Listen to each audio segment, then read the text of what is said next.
எப்பா ஆர் ராசாவா உங்கள் பேர்? ராசா ராசா உங்களை என்னன்னு தான் கூப்பிட்றதுன்னு தெரியல.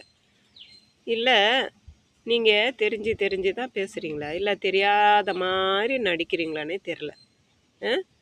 அவர் இன்னும் முழுசாக 20 நாள் ஆகல, அதுக்குள்ளே சட்ட ஒழுங்கு சீர்கெட்டு போயிருக்கு, கவர்மெண்ட் மாறிடுச்சு, மிஷினரி மாறிடுச்சு அப்படின்னு பேசுகிறியே. 15 நாளுக்குள்ளேயே இவ்வளோலாம் மாறிடுச்சு, இவ்வளோலாம் கொலை நடக்குது, இவ்வளோ கஞ்சா ஒழிப்பு, எல்லாம் கஞ்சாலாம் இப்போ தான் 15 நாளில் நடக்குதா என்ன?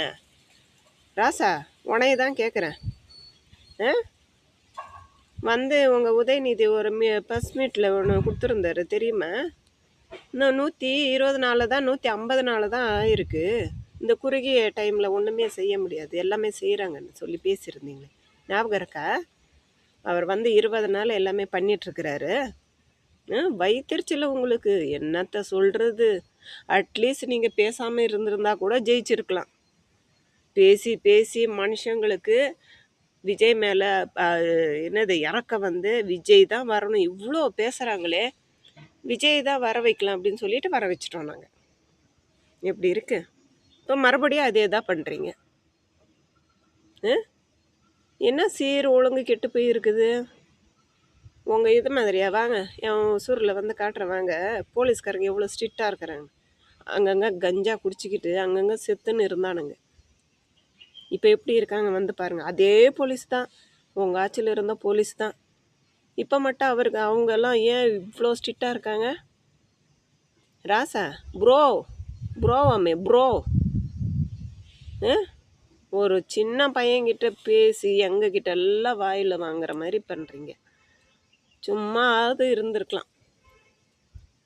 எல்லாம் பேச வேண்டியது பார்த்தா நீங்கள் பேசுனதுலேயே கொஷினு அதுலேயே இருக்குது, பதிலும் அதுலேயே இருக்குது.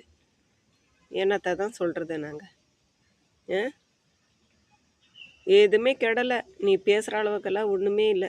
நாங்களாம் ஆடு மாடு மிக்கிறவங்க. நாங்கள் எங்களுக்கே தெரியுது நீங்கள் உங்கள் ஆட்சியில் எப்படி இருந்தது நாடு, இப்போ இந்த 20 நாள் எப்படி இருக்குதுன்னு இப்பயும் எங்களுக்கு தெரியும். நீ பேசினா மட்டும் வாய்க்கிலேயே நாங்கள் பார்த்துட்டு காது வழியாக அப்படி கேட்டுற மாட்டோம், சரியா? இனிமேலாவது பேசும்போது கவனித்து பேசணும். நீங்கள் பேசுங்க, வேணாலாம் சொல்லலை, நீங்கள் வெய்யுங்க, குற்றத்தை வெய்யுங்க. ஆனால் அடுத்தவன் திருப்பி கேட்கக்கூடாது, உன் கேள்விக்கு பதிலே இருக்கக்கூடாது, அந்த மாதிரி கேட்கணும். இல்லாட்டி அதை